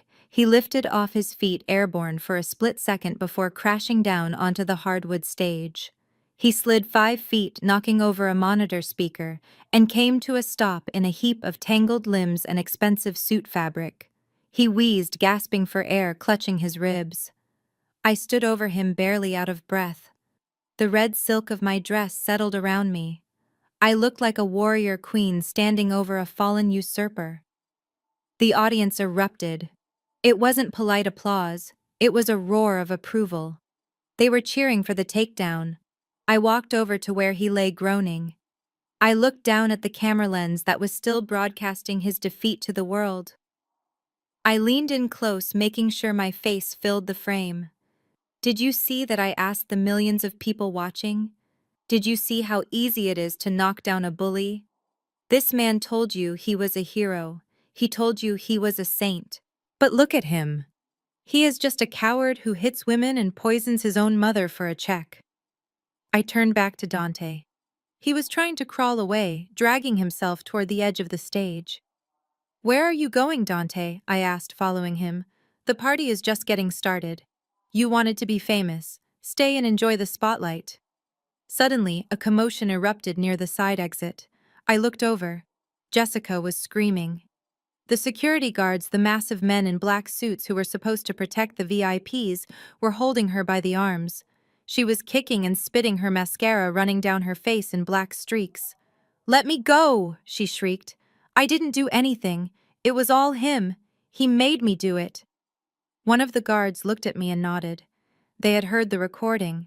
They knew she was the one with the syringe. They weren't holding her for Dante. They were holding her for the police. And then the heavy double doors at the back of the ballroom burst open. The blue lights from outside flooded the room, cutting through the gold and crystal decor. A team of officers swarmed in, guns drawn. But these weren't just local cops. In the lead were agents wearing windbreakers with 3 yellow letters on the back. FBI.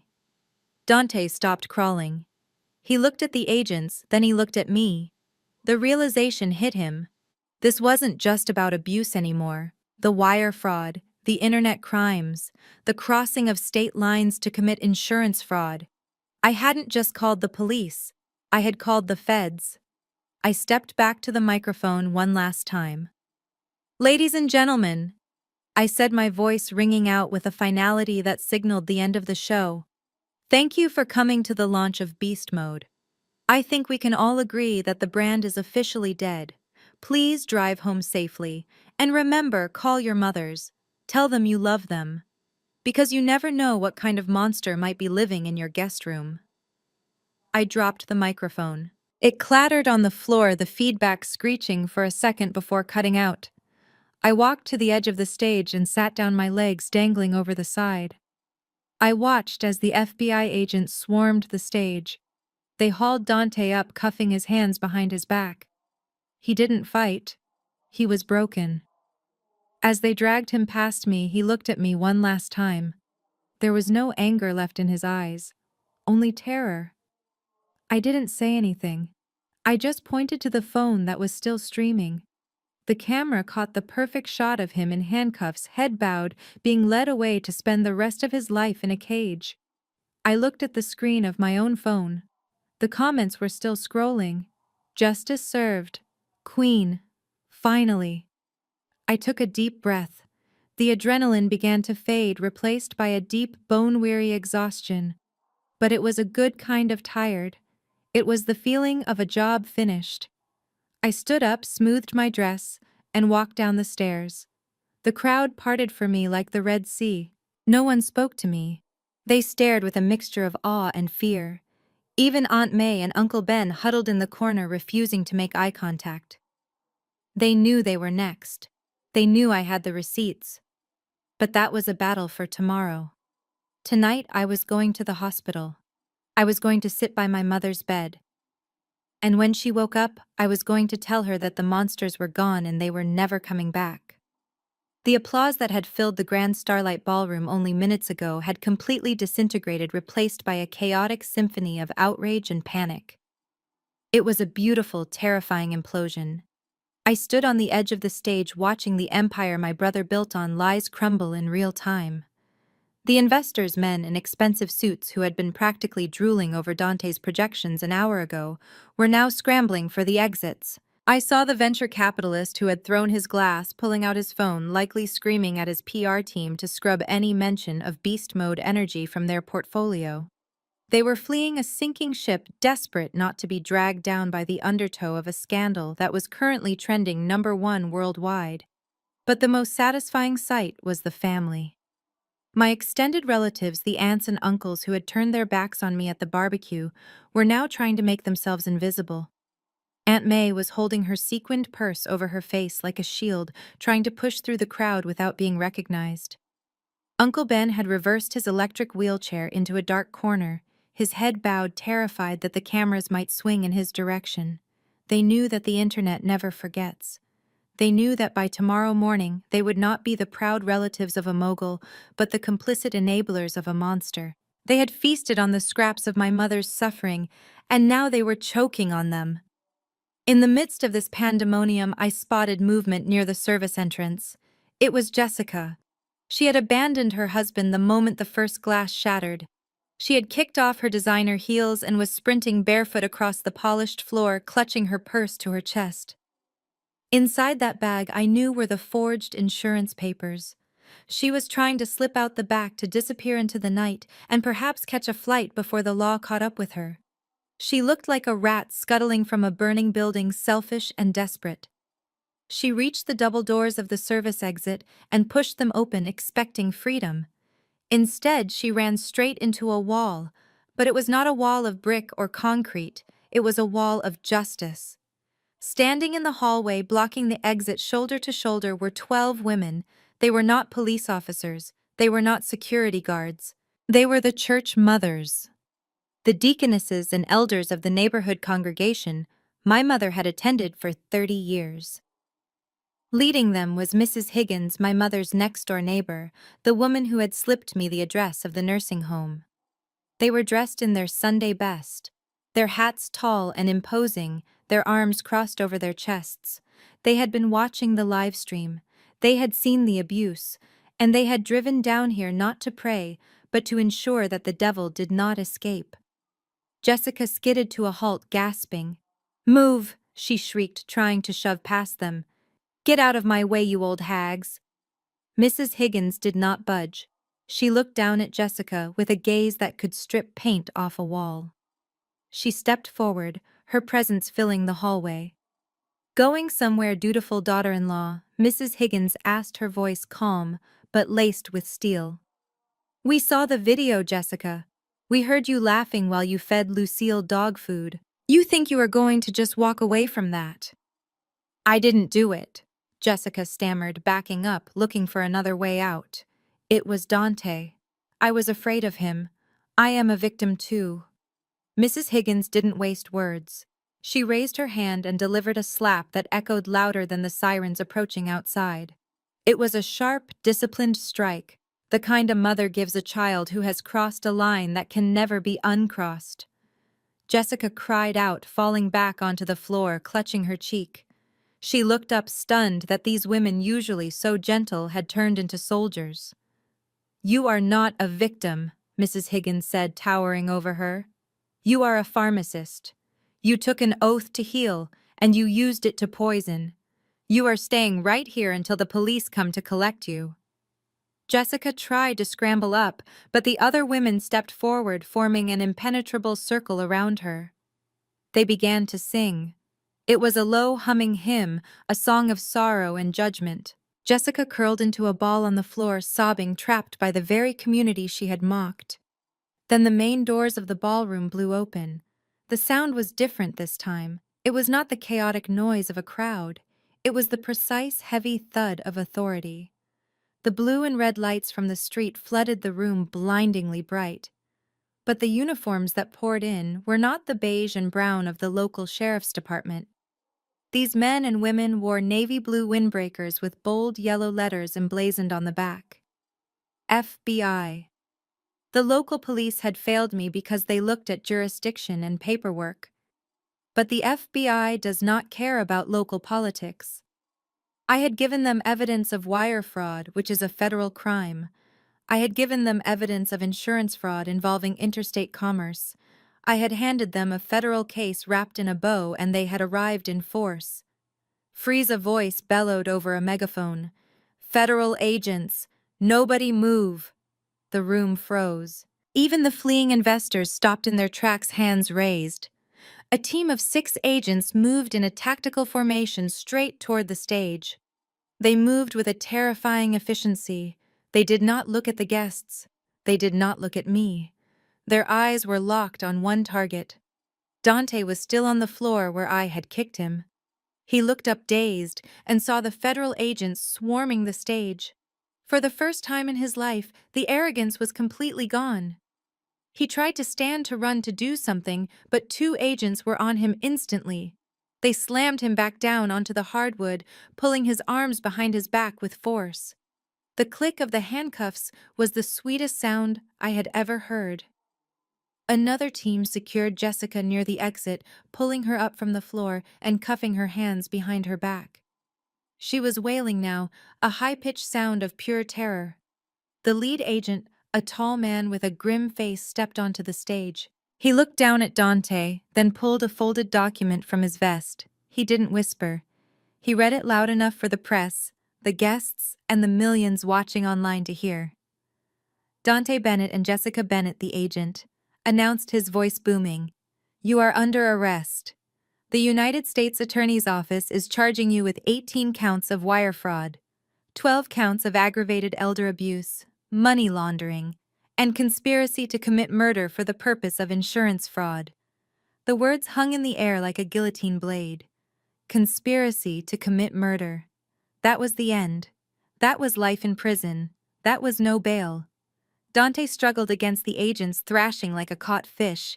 He lifted his head, scanning the room wildly, until his eyes locked on me. I was still standing there, watching him with cold detachment. "This is your fault," he screamed, his voice raw and broken.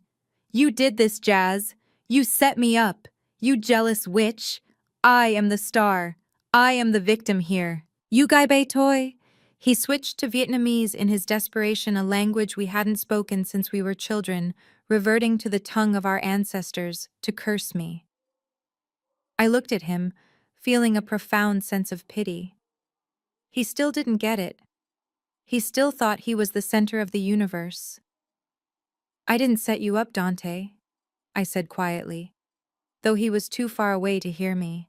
"I just turned on the lights." The agents hauled him up. They dragged him across the stage, past the shattered champagne glasses, past the ruined banner of his company. The cameras flashed blindingly, capturing his perp walk. The live stream was still running, documenting his final walk of shame. I watched them drag Jessica out the side door, past the stern faces of the church mothers, who nodded at the agents approvingly. The ballroom began to empty, leaving behind the debris of a destroyed legacy. I stood alone on the stage, the adrenaline finally starting to drain away, leaving my knees weak. It was over. The dragon was slain. But as I looked at the empty space where my brother had stood, I realized that the hardest part was yet to come. I had won the war, but now I had to heal the casualty. I had to go find my mother. The wheels of justice usually turn slowly, but when you grease them with terabytes of high-definition evidence, the gears spin fast enough to crush bone. It took exactly 30 days for the state of Georgia to prepare its case against Dante and Jessica Bennett. The trial was not the media circus my brother had always dreamed of starring in. It was a surgical dismantling of 2 human lives. The courtroom was packed every single day. The public gallery was filled with the same people who had watched the live stream, the former fans who now wanted to see the monster in chains. I sat in the front row every day wearing black, looking at the back of Dante's head. He never turned around. He sat slumped in his chair, looking smaller and smaller as the prosecutor played the videos again and again. When the sentencing day arrived, the air in the courtroom was so heavy it felt hard to breathe. The judge was a stern woman with gray hair and zero patience for cruelty. She asked Dante if he had anything to say. He stood up trembling and tried to blame his childhood. He tried to blame the pressure of social media. He even tried to blame me. The judge cut him off with a bang of her gavel that echoed like a gunshot. She looked him in the eye and told him that in her 20 years on the bench, she had never seen such a calculated betrayal of a vulnerable person. She sentenced Dante Bennett to 25 years in federal prison without the possibility of parole. 25 years. He would be an old man when he saw the sky without bars. He collapsed onto the table, sobbing into his hands, but nobody moved to comfort him.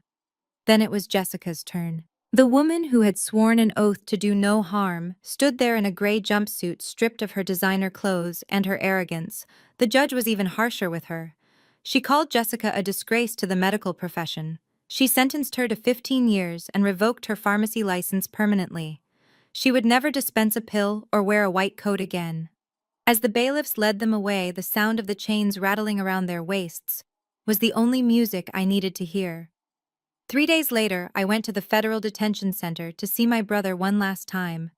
I did not go to forgive him. I went to make sure he understood exactly why his life was over. The visiting room was cold and smelled of industrial bleach and hopelessness. I sat on a metal stool on one side of a thick plexiglass window. When the guard brought Dante in, I almost didn't recognize him. The handsome influencer face was gone. His left eye was swollen shut, turning a sickly shade of purple and yellow. His nose was broken crooked and bandaged with white tape. His lip was split. He walked with a limp. He sat down and picked up the phone receiver with shaking hands. I picked up mine. Jazz. He whispered, his voice thick and wet. You have to get me out of here. You have to call a lawyer. They know who I am in here. They saw the video. The other inmates, they hate people who hurt their mothers. They beat me in the shower. I can't survive 25 years of this. Please, I am your brother.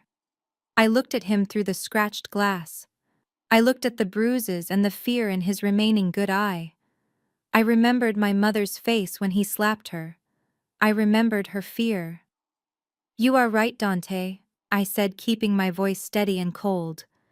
They know who you are. You wanted to be famous. You wanted everyone to know your name. Well, congratulations. You are the most famous person in this prison. But they are going to kill me. He sobbed, tears leaking from his swollen eye. I leaned forward, pressing my hand against the glass. No, they won't. They will just make sure you never forget what you did. You used our mother for content. Now you are the content. Enjoy the spotlight, brother. I hung up the phone. He started screaming, slamming his fist against the glass, begging me to come back. I stood up and walked away. I did not look back. I left him there in the hell he had built for himself. The final act of cleanup happened at the house. I had returned to Cascade Heights to oversee the liquidation of the estate. The house where the horrors had happened was going on the market. I was packing the last of my mother's personal items when the doorbell rang. I checked the camera. It was the Vultures. Aunt May and Uncle Ben were standing on the porch. Aunt May was holding a casserole dish covered in foil. Uncle Ben was in his old manual wheelchair, looking humble and pathetic. They had brought cousin Kiki too, who was holding a bouquet of cheap gas station flowers. I opened the door, but I did not invite them in. I stood in the doorway, blocking their entry. Jasmine, honey, Aunt May said, her voice dripping with fake sweetness. We heard about the sentencing. Such a tragedy for the family. We just wanted to come by and check on you. We know you are all alone now and family needs to stick together. I stared at them. I stared at the people who had eaten my mother's food while she was being starved. We were thinking. Uncle Ben chimed in, looking down at his hands. Since Dante is gone and you are going back to Brazil, someone needs to look after the properties. We could help you manage the estate. You know, keep it in the family. And maybe if there is a little money left over from the sale, we could use some help with bills. We were victims of Dante too. He tricked us. The audacity was breathtaking. They honestly thought that because Dante was gone, I would revert to being the quiet pushover niece. They thought the Bank of Bennett was open for business again. I reached into the box by the door. I pulled out a stack of thick envelopes. I did not hand them cash. I handed each of them a heavy cream-colored envelope. Here, I said, this is for you. Aunt May's eyes lit up. She probably thought it was a check. She ripped it open greedily. Uncle Ben tore his open with his teeth. They pulled out the documents. Their faces dropped. It wasn't money. It was a legal decree. "What is this?" Aunt May asked, her voice trembling. "It is a permanent restraining order," I said, my voice hard as flint. "It forbids you from contacting me or my mother ever again. It forbids you from coming within 500 feet of any property we own. If you violate it, I will have you arrested just like I had Dante arrested." "But we are family," Kiki cried. "No," I said, stepping back and grabbing the door handle. "You are parasites, and I just called the exterminator. My mother has no family in Atlanta anymore. She only has me. Get off my porch, get off my land, and never say my name again." I slammed the door in their faces. I heard them shouting. I heard Aunt May crying about how cruel I was, but the sound was muffled and distant. I locked the deadbolt. It was the most satisfying sound in the world. Over the next week, I moved with ruthless efficiency. I sold the house to a developer who planned to tear it down and build something new. I liked that idea. The walls that had witnessed my mother's torture needed to be turned to dust. I sold Dante's Range Rover. I sold the furniture. I liquidated every single asset that tied us to this city. By the time I was done, the Bennett legacy in Atlanta was nothing but a bank transfer code and a bad memory. I packed one suitcase, I took the photo albums I had saved, I took my mother's Bible, and I ordered a private medical transport jet. It was time to go home. Not to the house of horrors, but to the sanctuary I had built by the sea. The war was over, and the good guys had won. The sun over Rio de Janeiro does not just shine, it embraces you. It wraps around your skin like a warm blanket, melting away the cold, gray memories of Atlanta. I stood on the terrace of my villa, looking out at the expanse of the Atlantic Ocean. The water was a brilliant, sparkling turquoise crashing rhythmically against the white sand below. It was a sound that demanded peace. It was a sound that drowned out the phantom echoes of gavels banging and cell doors slamming that still sometimes haunted my dreams. But those nightmares were becoming less frequent. Here in the sanctuary I had built, there was no room for ghosts. I walked across the stone patio, my bare feet enjoying the warmth of the tiles. In the shade of a large umbrella, sitting in a cushioned wheelchair that cost more than my brother's car, was my mother. Lucille Bennett looked nothing like the skeletal, terrified woman I had found in that nursing home a month ago. Her cheeks were full and flushed with a healthy pink glow. Her hair, which Jessica had let become matted and gray, was now dyed a rich cocoa color and braided elegantly. She was wearing a loose floral dress that caught the ocean breeze, and she was sipping fresh coconut water through a bamboo straw. I sat down in the wicker chair beside her. She turned to me and smiled. It was a genuine smile, one that reached her eyes. The fear that used to live in her gaze was gone, replaced by a gentle, foggy contentment. The doctors called it dissociative amnesia. They said her brain, in an act of supreme mercy, had walled off the memories of the trauma. She knew Dante was gone, but she didn't remember the waterboarding. She didn't remember the dog food. She just knew that he was away on a very long trip and that he couldn't come back. In her mind, I was the one who had come to take her on a permanent vacation. It was a lie, perhaps, but it was a kind lie. And after everything she had endured, she deserved the kindness of forgetting. "The view is beautiful today, Jasmine," she said, her voice strong and clear. "The water looks like diamonds." "It does, Mama," I replied, reaching out to take her hand. Her skin was soft again. The bruises were long gone, faded into bad memories that only I carried now. "Are you comfortable? Do you need anything?" "I have everything I need right here," she said, squeezing my fingers. "I am just glad you came home, baby. I missed you." I squeezed back, fighting the lump in my throat. "I am never leaving again, Mama. I promise." My phone vibrated on the glass table next to me. For a moment, my pulse spiked, a reflex from the days when every notification meant a new battle. But I forced myself to breathe. I picked it up. It was an email notification from my bank in Switzerland.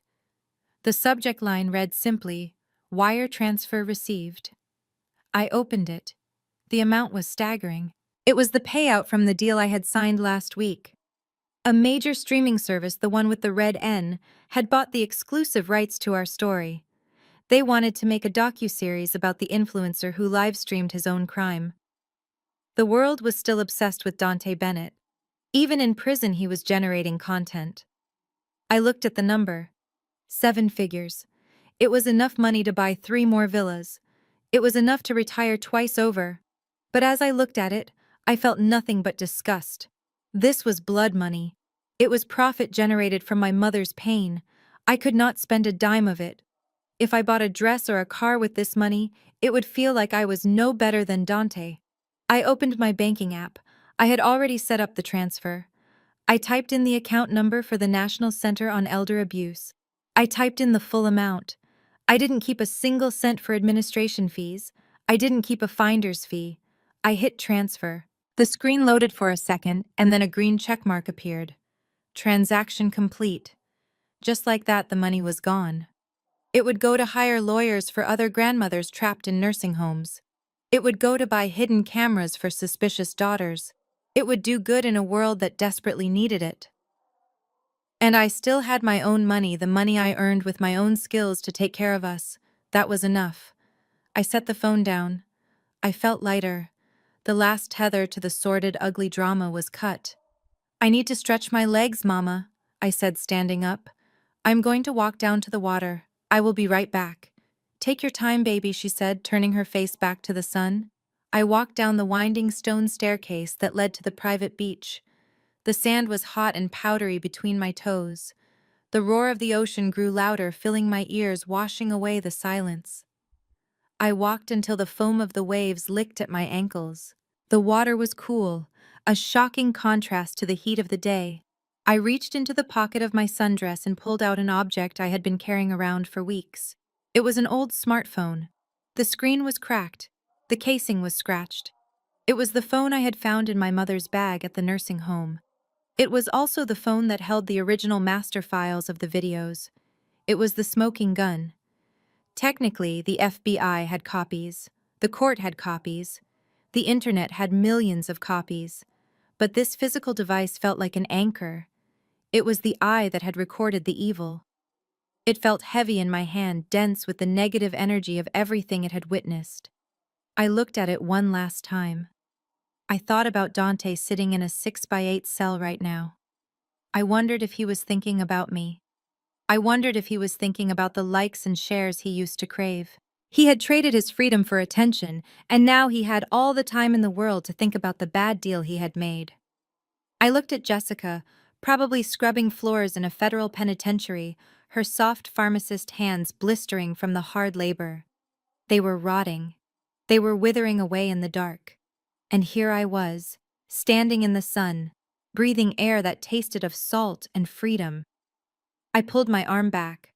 I threw the phone as hard as I could. It spun through the air, a black speck against the blue sky.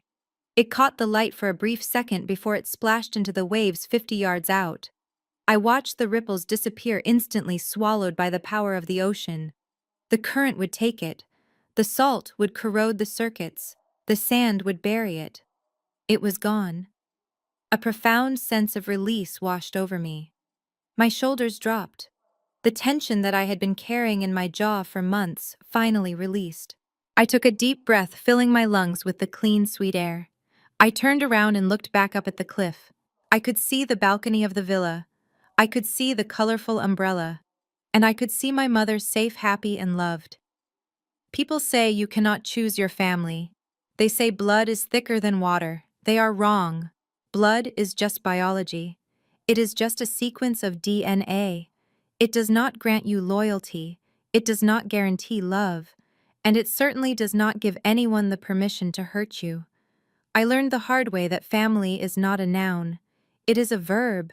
Family is what you do. Family is showing up. Family is protecting. And sometimes family is the people you choose to build a life with after you have burned the bridge to the people who tried to destroy you. I began to walk back up the stairs towards the music of a samba playing softly from the terrace. I was Jasmine Bennett.